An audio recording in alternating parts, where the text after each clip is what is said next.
Ste tento týždeň opäť v škole. Čakajú vás písomky, skúšania a novlátky z rôznych predmetov?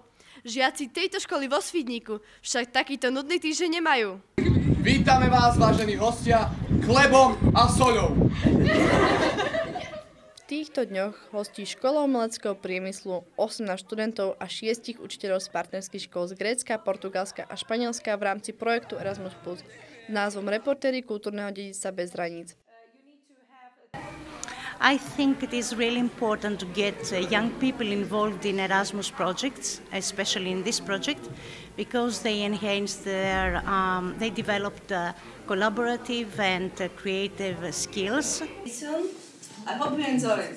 Pigs skin. There is only one male costume. You see, you have multiples of them. Have the head, a hand, or homemade. It's going to make a regular reportage.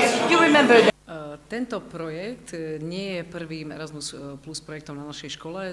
My pracujeme na projektoch Erasmus Plus už dobrých 17 rokov. Počas 3 predchádzajúcich študentských výmen študenti pracovali na zhotovovaní jednotlivých častí kostýmov. V Portugalsku navrhovali vzory, v Španielsku pokrývky hlavy a v Grécku šperky a iné doplnky. Na Slovensku bola úlohou medzinárodných skupín žiakov jednotlivé časti pospájať a skombinovať s kúskami z oblečenia vytvoreného žiačkami odevného dizajnu našej školy.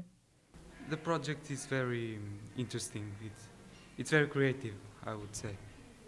I like working with an international group. It makes sense because you hear some new ideas. Teraz robíme oblečenie spolu, vlastne berieme poruky z ostatných krajín, spájame ich a vytvárame odev, ktorý bude reprezentovať všetky naše krajiny a myslím si, že je veľmi dobré to, že si môžeme precvičiť jazyk a spoznať iné kultúry a nájsť nové priateľstva. Takže celý Erasmus projekt si myslím, že je veľmi dobrý na to, aby sme sa naučili viac komunikovať a zlepšiť sa v angličtine. Ďalšie skupiny žiakov sa venovali nahrávaniu podcastu, natáčaniu videoreportáže a videofeedbacku u účastníkov stretnutia. Vyvrcholením tejto mobility bola záverečná prezentácia výsledkov projektu v Múzeu ukrajinskej kultúry vo Svidníku. Na prehliadke určenej širokej verejnosti boli predvedené európske folklórne kostýmy, ale aj kostýmy folklórnych krojov zúčastnených krajín Slovenska, Grécka a Španielska.